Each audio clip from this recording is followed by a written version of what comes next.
quotidien, il participe activement à la prestation de l'équipe sans être membre du staff technique. Toutes ses mains constituent l'intendance du club.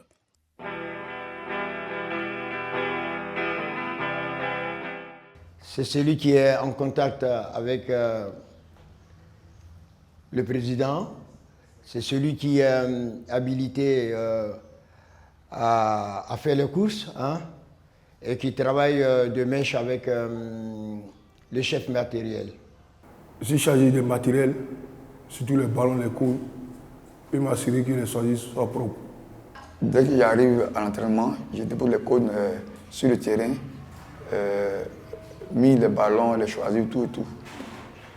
Et mets à la disposition de l'entraîneur. Au niveau des ballons, dès qu'on arrive, les ballons sont bien pompés, les chargeurs sont là, de l'eau, tout ce qu'il faut pour travailler, même les plots, tout. En tout cas, tout est déjà là pour qu'on puisse bien s'entraîner et afin de rentrer chez nous. C'est ça qui est le rôle de l'intendant. C'est comme l'économe dans un lycée. Planifier, anticiper, c'est le quotidien de toutes ces mains qui passent inaperçues. Une gestion rigoureuse de la logistique les jours de match. Et la veille déjà, avec la liste des joueurs qu'on nous envoie, déjà on fait les maillots pour le match. Voilà. J'ai hérité les maillots pressing. Et puis je prends les numéros des joueurs, qui sont les joueurs pro.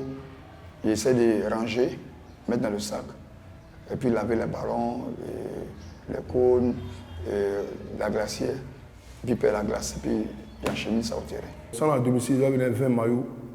Et si on a les séries, on va dire 18 maillots. Je suis là 2 heures avant le match. Si le match est à 18 h là, à partir de midi, même 13 h, je suis là au terrain. Moi, j'arrive d'abord dans les vestiaires, je place mes maillots, les 11 rentrants. Dans les vestiaires, c'est fini de placer les 11 rentrants, je place les 9 août, et puis après, je mets chercher de la glace.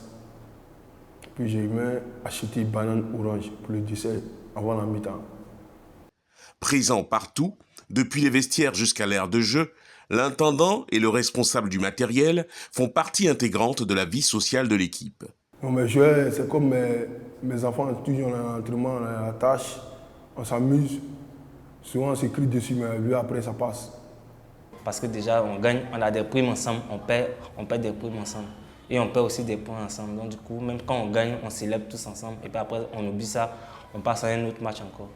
Il a une place de choix dans notre staff parce que c'est un collaborateur externe.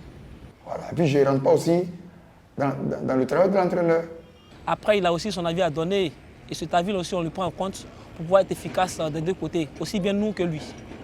Non, bon, il y a des personnes parfois qui ne connaissent pas les importances parce qu'ils pensent que bon, c'est juste des personnes comme ça parce qu'on les voit juste intendant, on ne connaît pas ce que ça veut dire, il y a tout ça aussi. Sinon, au niveau de ce qu'il nous apporte beaucoup. Parce que sans intendant, on peut avoir du matériel vraiment à la disposition des entraîneurs.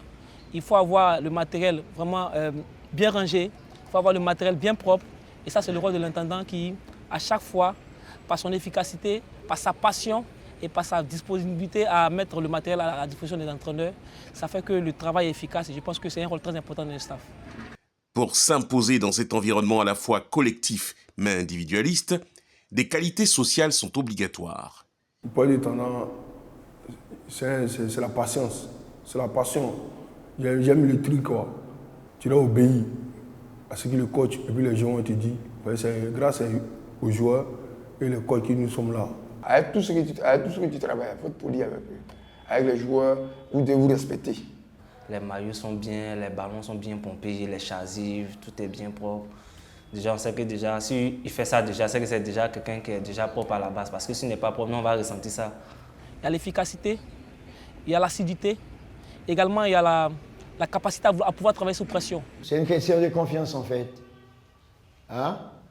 Parce que quand on vous donne des sous pour faire un job, par exemple aller acheter acheter ça, qui concerne l'équipe, si vous prenez ça pour faire autre chose, ça, vous aurez failli. Parce que le rôle intendant, c'est très très dur. Si la fonction existe depuis des décennies, l'intendance a besoin d'être encadrée au niveau de la formation. J'ai appris auprès de mon aîné qui s'appelait Atou, qui m'a montré comment on faisait. Et puis aujourd'hui, bon, il a suivi la tâche, ça va. Vous faites le job, on vous essaie toujours.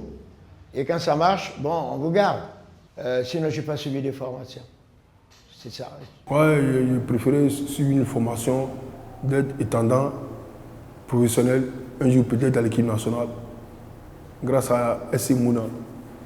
C'est un rôle à part entière qu'il faut considérer parce que c'est très important dans le fonctionnement d'une équipe, aussi bien sur le plan administratif que sur le plan technique. C'est un rôle qu'il faut considérer et j'espère que ça sera encore plus valorisé dans nos championnats.